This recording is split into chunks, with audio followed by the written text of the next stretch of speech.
Gue yakin banget pasti di antara lo udah ada yang kangen dengan video malam Jumat. Tapi sebelum kita masuk ke detail kisah nyata mengerikan kali ini ya. Hai semua, nama gue Ewing dan jangan lupa untuk subscribe terus juga nyalain notifikasinya. Lalu sebarkan video ini ke semua teman-teman lo yang sekiranya suka cerita-cerita mengerikan berdasarkan kisah nyata.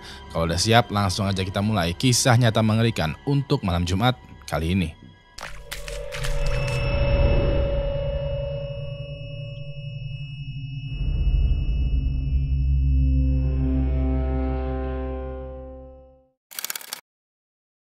Sudah jadi rahasia umum ya kalau orang India itu merupakan salah satu negara penghasil orang-orang yang jenius di dunia ini. Gak jarang banyak orang India yang menduduki posisi dan jabatan penting di perusahaan kelas dunia seperti Google, Apple, dan lainnya. Nah, ada nih satu orang yang mempunyai cita-cita yang tinggi dan mulia. Orangnya itu bernama Ismail Sheikh. Gak banyak yang diketahui dari masa lalunya Ismail. Cuman cerita tentang Ismail ini terkenal sebagai orang yang ingin mempermudah kehidupan di desanya dengan cara menambah akses transportasi. Dia bercita-cita orang yang di desanya itu bisa berpergian jarak jauh ataupun dekat dengan mudah dan murah menggunakan helikopter. Dimulai sejak tahun 2017, Ismail ini berkuliah di sebuah universitas yang ada di kota yang ada di sebelah desanya. Sayangnya pada saat Ismail menjalani masa kuliahnya, dia mengalami drop out karena keterbatasan biaya dan juga keterbatasan transportasi. Ya udah deh, Ismail menerima nasibnya sebagai mahasiswa yang di drop out dan sempat galau gitulah. Setelah selesai galau, Ismail lalu mendedikasikan masa-masa kuliahnya dengan menonton video YouTube. Pas itu tontonannya Ismail adalah video-video tentang engineering, tentang mesin, dan juga tentang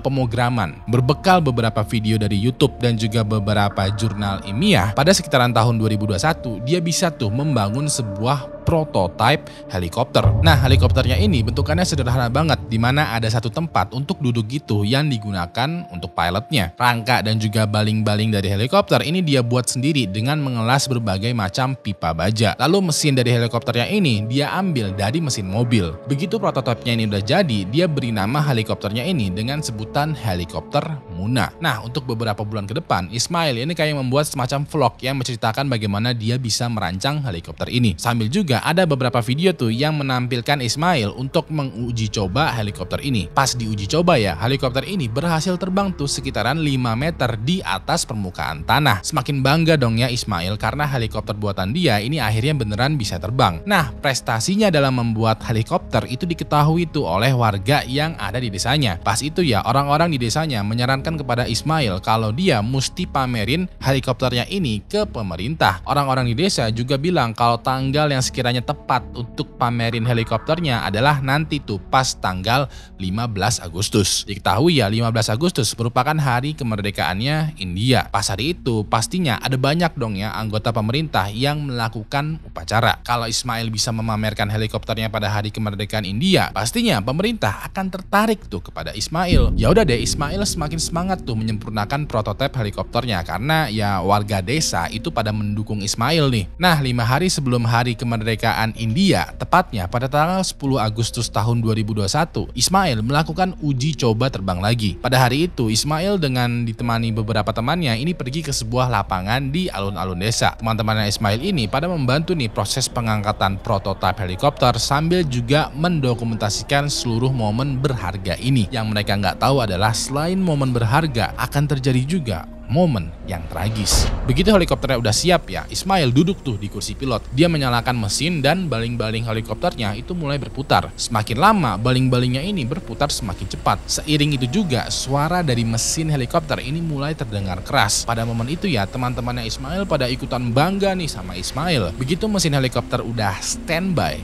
udah siap nih ya untuk mengudara, tiba-tiba aja mesinnya itu mengalami kerusakan. Dari kerusakan ini, baling-baling helikopternya itu menjadi oleng. Alhasil baling-baling ini berputar dengan kondisi yang tidak stabil. Nah, dengan seketika ya, baling-balingnya ini mengenai Ismail, lebih tepatnya adalah memotong sebagian kepalanya Ismail. Dalam cuplikan yang nggak bisa gue tunjukin ini ya, Ismail pas itu tubuhnya langsung jatuh ke samping dengan kondisi sebagian kepalanya itu udah menghilang. Teman-teman yang ada di sekitar Ismail ini pada panik dong ya, dan langsung berusaha menghampiri Ismail. Teman-temannya ini berhati-hati juga tuh karena baling-balingnya ini itu berputar dengan cepat, oleng, dan tidak stabil. Takutnya malah kena ke teman-temannya Ismail. Begitu teman-temannya Ismail berhasil mendekati ke kursi pilot ya, salah satu dari mereka langsung mematikan mesin helikopter dan mengamankan Ismail. Teman-temannya ini berusaha tuh untuk membawa Ismail ke rumah sakit. Cuman pas sampai di rumah sakit, teman-temannya tuh udah paham lah ya bahwa Ismail itu nggak bisa diselamatkan karena sebagian kepalanya itu udah menghilang. Begitu sampai di rumah sakit, nggak ada yang bisa dilakukan kecuali ya mengumumkan secara resmi bahwa Ismail telah meninggal dunia. Sampai saat ini, cerita tentang Ismail dikenal sebagai seorang pria yang berusaha membuat sendiri helikopternya. Udah beberapa kali ini ya gue menceritakan tentang seorang yang hidup kembali dari kematian. Nah untuk kali ini gue nemu nih cerita tentang seorang pria yang gak hanya hidup kembali, tapi dia juga hidup kembali pas lagi diotopsi. Jadi pada tanggal 6 September tahun 2007, Carlos diketahui sedang mengendarai motornya di sebuah jalanan yang bernama La Victoria di Venezuela. Waktu itu sinar mataharinya itu lagi terik-teriknya nih. Semua orang yang lagi mengendarai kendaraannya itu lagi pada tergesa-gesa. Nah pada saat Carlos mau belok ke kanan, tiba-tiba aja dari tikungan itu ada truk besar yang melaju dengan kecepatan tinggi. Truknya ini datang berlawanan arah dengan Carlos, dan seperti yang lo udah duga, Carlos menabrak truk ini. Kecelakaan hebat pun terjadi dan Carlos ditemukan tidak sadarkan diri sedang terkapar di bawah truk. Gak lama kemudian ya ambulans pun datang dan Carlos dibawa ke rumah sakit. Sayangnya pas sampai di rumah sakit, Carlos dinyatakan telah meninggal dunia. Besok harinya Carlos dibawa tuh ke kamar mayat untuk dilakukan otopsi. Keluarganya Carlos, terutama istrinya yang kita sebut saja sebagai Fulana, ini dihubungin tuh oleh rumah sakit. Cuman karena Fulana lagi berduka, lagi mengurus pemakaman dan juga sibuk menyiapkan berbagai macam hal, dia terlambat datang tuh ke proses otopsinya Carlos. Pas Fulana udah selesai urusannya dan tiba di rumah sakit, dia melihat pemandangan yang aneh. Pas itu ya Fulana melihat kalau Carlos yang sudah meninggal ini sedang tertidur di kasur rumah sakit gitu, tapi dia diletakkan begitu aja di lorong rumah sakit. Posisinya Carlos itu kayak didiamkan begitu aja di depan kamar mayat. Di samping tubuhnya Carlos, Fulana juga menemukan sepucuk surat perintah otopsi resmi yang dikeluarkan oleh pihak rumah sakit. Begitu Fulana baca surat ini, tiba-tiba aja dia langsung menangis. Gak lama kemudian ya Fulana memanggil-manggil Carlos, berusaha untuk membangunkan Carlos yang sudah meninggal. Bener dong, Carlos yang lagi tiduran terbujur kaku di kasur rumah sakit tiba-tiba aja bergerak dan mengeluh kesakitan. Fulana pun langsung berteriak gitu ya memanggil dokter dan juga suster karena ternyata Carlos ini masih hidup. Beberapa detik kemudian ada nih suster yang membawa Carlos masuk ke ruang pemulihan. Ternyata ya pas suratnya ini dibaca oleh Fulana, di suratnya itu bertuliskan proses otopsi tidak dapat dilakukan karena Carlos masih hidup. Fulana yang membaca surat ini di satu sisi sedih ya karena ya dia baru aja kehilangan suaminya. Tapi di satu sisi lain dia sekarang lega karena suaminya ternyata masih hidup. Namun di satu sisi lain lagi dia bingung, ini Carlos sebenarnya masih hidup atau sudah meninggal. Nah pas lagi dirawat di rumah sakit, Carlos bercerita bahwa dia tidak ingat apapun. Yang terakhir kali dia ingat adalah pas naik motor, dia ketabrak truk dan tahu-tahu gelap aja semuanya. Pas gelap ini, Carlos berusaha untuk membuka mata dan berbicara, berteriak atau menggerakkan tubuhnya. Tapi sekuat apapun dia berusaha, seluruh tubuhnya itu tetap aja nggak mau gerak. Pas itu ya yang hanya Carlos bisa rasakan adalah tubuhnya ini merasakan dingin dan juga sakit, kayak nyeri gitu di seluruh tubuh. Gak lama kemudian perutnya dia tiba-tiba sakit. Sakitnya itu seperti kayak ada yang merobek paksa perutnya dia. Selanjutnya rasa sakitnya ini muncul lagi di bagian dada. Lagi rasa sakitnya tuh kayak ada yang berusaha membuka paksa dadanya dia. Carlos pun berusaha tuh untuk teriak untuk bangun, tapi ya dia nggak bisa. Badannya itu nggak mau bergerak sama sekali. Beberapa saat kemudian rasa sakitnya itu kayak berfokus di bagian dagu atau bibirnya. Pada saat itu ya Carlos merasa sakit banget nih di area mulut. Kayak berasa ada yang nusuk-nusuk gitu. Carlos berusaha lagi tuh untuk bangun, cuman tetap masih nggak bisa. Nah karena sakitnya ini semakin lama semakin jadi ya, Carlos akhirnya membuka matanya dan langsung terbangun. Begitu bangun, dia melihat kalau di samping kanan kirinya ini ada dua orang berpakaian dokter secara lengkap. Dua orang dokter ini kayak memakai gaun gitu yang biasa digunakan untuk membedah pasien. Di tangan dokternya ini bahkan ada pisau bedah dan sekitarnya itu ada kayak semacam peralatan medis. Selain itu juga Carlos notice bahwa sekarang dia itu lagi telanjang bulat,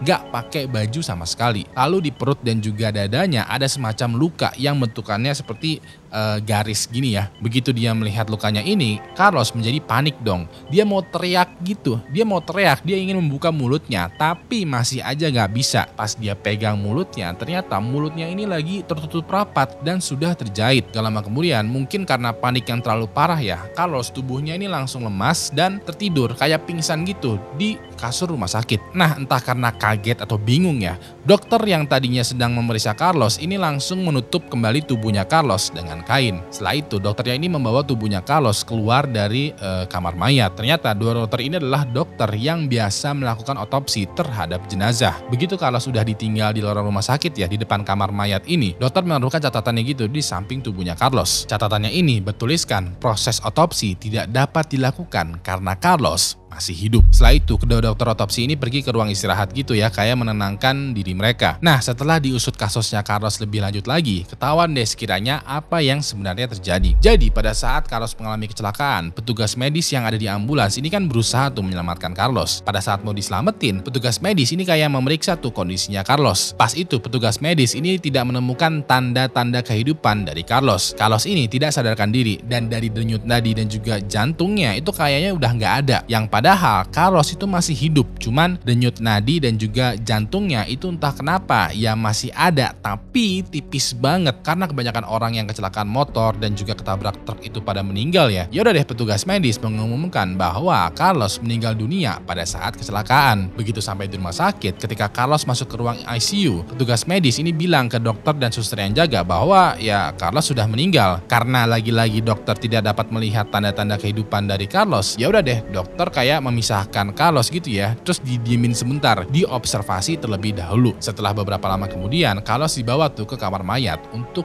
diotopsi. Di kamar mayat, dua orang dokter bedah ini udah siap tuh untuk mengotopsi tubuhnya Carlos. Pas itu ya, mereka kayak membuka dada dan juga perutnya Carlos. Pas mereka buka, kok darah di tubuhnya Carlos ini kayak masih mengalir banyak nih ya. Rada nggak biasa nih, karena ya biasanya ketika jenazah itu diotopsi, darahnya tuh nggak mengalir dengan banyak dan cepat. Walaupun dua dokter ini rada bingung ya, mereka kayak melanjutkan tuh proses otopsinya. Mereka lalu menjahit mulutnya Carlos supaya rahangnya ini itu stay ketutup. Pas lagi dijahit, tahu-tahu Carlos bangun dong. Dari sinilah mereka menemukan bahwa Carlos itu masih hidup. Setelah diketahui semuanya ya, keluarganya Carlos ini bahagia bahwa ya Carlos itu masih hidup dan tidak jadi meninggal. Keluarganya Carlos juga tidak membawa kasusnya ini ke jalur hukum, cukup lewat kekeluargaannya aja, karena ya mereka bersyukur banget lah kalau Carlos itu masih hidup. Ceritanya Carlos ini pun menjadi berita nasional pada saat itu, dan sering banget tuh muncul fotonya dia berpose dengan surat perintah otopsi yang bilang bahwa dia masih hidup.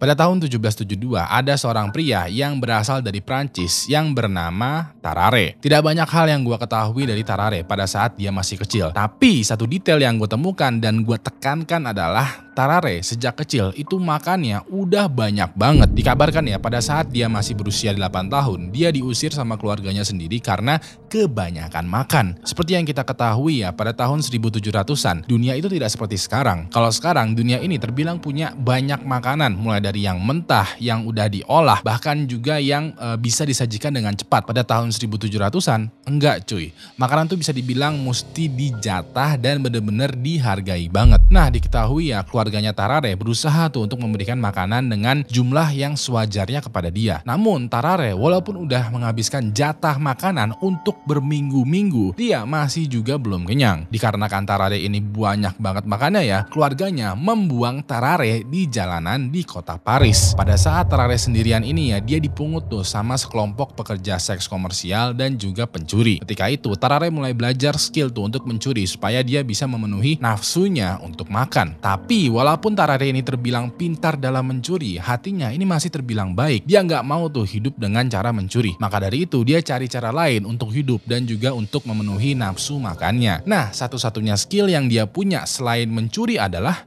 ya makan. Waktu itu Tarare membuat semacam pertunjukan jalanan dengan tema manusia yang bisa makan apa aja. Karena banyak orang yang tertarik ya, para penonton ini mencoba tuh memberikan berbagai macam makanan dan juga benda untuk Tarare makan. Bendanya ini berupa sekeranjang penuh apel, kayu, daun, batu, paha sapi, ayam utuh, ikan besar, hewan yang masih hidup, dan berbagai macam hal lainnya. Dan bener dong, semua benda ini semuanya Tarare makan sampai habis. Walaupun semuanya udah dimakan ya, Tarare ini masih kelaparan dan menantang para penonton untuk memberikan banyak lagi nih hal untuk dimakan. Dikarenakan banyak penonton yang terkesima, banyak di antara penonton ini yang memberikan uang kepada Tarare. Nah, uangnya ini Tarare gunakan untuk beli makanan yang lebih banyak lagi. Walaupun nafsu makannya Tarare ini terbilang banyak ya, di beberapa catatan sejarah ada yang bilang bahwa tubuhnya Tarare itu terbilang normal. Jadi dikabarkan tubuhnya Tarare itu terbilang normal dan agak cenderung ke arah gemuk, bukan ke gendut besar obesitas gitu. Enggak. Dikabarkan lagi, walaupun Tarare ini makannya banyak banget, dia tidak pernah memuntahkan apa yang dia makan. Paling-paling dia pernah tuh mengalami sakit perut dan susah buang air. Namun setelah dia mengonsumsi obat pencahar ya, sakit perutnya ini hilang dan dia kembali memakan segala hal yang dia temukan. Nah, semuanya ini berubah menjadi lebih menarik lagi pada saat Prancis itu dilanda peperangan. Jadi pada tahun 1892 terdapat sebuah perang yang bernama Perang Koalisi Pertama di Prancis. Pada saat itu Tarare mau nggak mau mesti bergabung dengan tentara revolusioner Prancis. Nah, seperti yang kita tahu ya, pada masa peperangan jatah makanan rakyat dan juga prajurit itu dibatasin. Hal ini merupakan mimpi buruk yang menjadi kenyataan untuk Tarare. Pas itu ya, Tarare ini rela melakukan pekerjaan tambahan lain demi mendapatkan jatah makanan yang lebih banyak. Walaupun begitu, jatah makanannya ini masih belum juga membuat dia kenyang. Dia malah sakit dan sering banget dirawat di rumah sakit militer akibat kelaparan. Dokter yang ada di rumah sakit itu pun memberikan jatah makanan 4 kali lebih banyak dari manusia normal untuk Tarare supaya dia bisa sembuh. Namun Tarare ini masih juga kelaparan dan tidak ada tanda-tanda kesembuhannya. Bahkan ya, pada saat dia masih dirawat di rumah sakit, dia sering banget tuh mengais sampah di selokan, di pembuangan, sisa-sisa makanan pasien lain, dan juga menyelinap ke gudang makanan.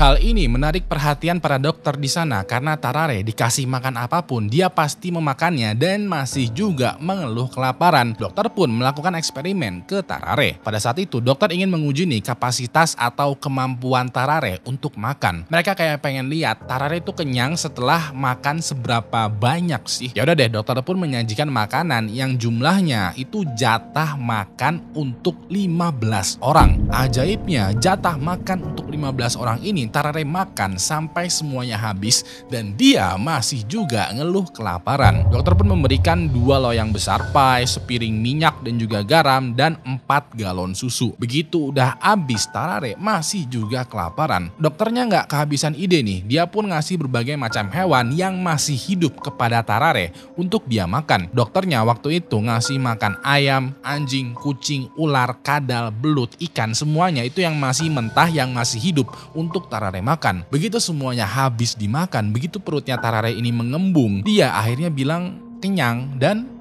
tertidur. Dokter yang melihat Tarare ini merasa takjub ya, karena baru pertama kalinya dalam sejarah manusia ada orang yang makan sampai sebanyak ini. Nah, pada saat itu dokter melaporkan hasil temuannya tentang Tarare ke pihak militer. Pihak militer ingin nih memanfaatkan skill makannya Tarare untuk berperang. Pas itu ya, Tarare diperintahkan untuk memakan sebuah kotak kayu kecil berisi pesan rahasia. Nantinya Tarare mesti menyamar menjadi warga sipil dan mesti berjalan menemui tentara kawan yang lagi berperang di daerah musuh. Di sana Tarare mesti mengeluarkan kotak kayunya ini untuk diberikan ke tentara kawan. Kalau sekiranya Tarare bisa menjalani misi rahasianya dengan sukses, maka pihak militer itu berjanji akan memberikan 1 banteng besar untuk Tarare makan. Dan bener dong, Tarare beberapa kali menyelesaikan misinya tanpa dicurigai oleh pihak militer lawan. Dan setiap kali dia berhasil, dia mendapatkan tuh 1 banteng besar untuk dimakan. Hal ini terus dilakukan sampai ketika Tarare ditugaskan untuk pergi ke Prusia, dia ditangkap oleh pihak militer lawan. Pas ditangkap, Tarare ini disandra dan tidak dikasih makan untuk beberapa hari. Dia pun yang tadinya biasa makan 1 ekor banteng, sekarang jadi tersiksa karena ya tidak makan. Selain itu, dia juga mengalami penyiksaan fisik sampai-sampai Tarare ini tidak berdaya. Dirasa Tarare tidak mempunyai info apapun ya, tidak ada manfaatnya juga kalau ditahan, dia pun dilepaskan tuh oleh pihak militer lawan. Tarare pun pulang lagi ke Prancis. Pas sampai di Prancis, dia nggak mau lagi nih menjalani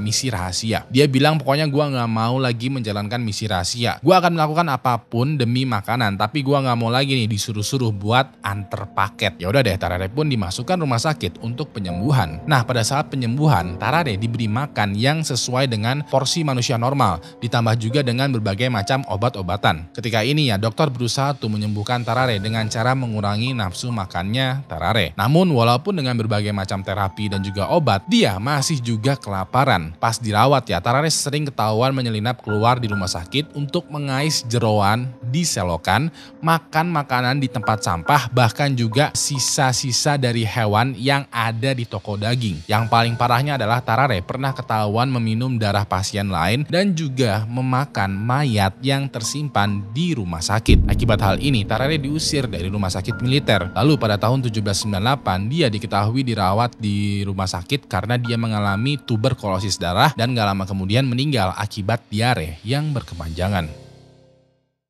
So, itu tadi adalah kisah nyata mengerikan dari internet. Gue mau berterima kasih banget nih buat lo semua yang udah nonton video ini dari awal sampai habis, dan terutama juga kepada member dari Anti Halu Halu Club. Yang mau ikutan join membership Anti Halu Halu Club, klik aja tombol join di bawah ini atau link yang ada di deskripsi. Kalau sekiranya lo masih butuh asupan video horor, lo bisa kunjungin video yang ada di sebelah kanan ini, karena di sana gue menceritakan sebuah kasus di mana lo mesti menebak siapa pelakunya. Terakhir, nama gue Ewing dan sampai jumpa lagi di malam Jumat selanjutnya. Good night.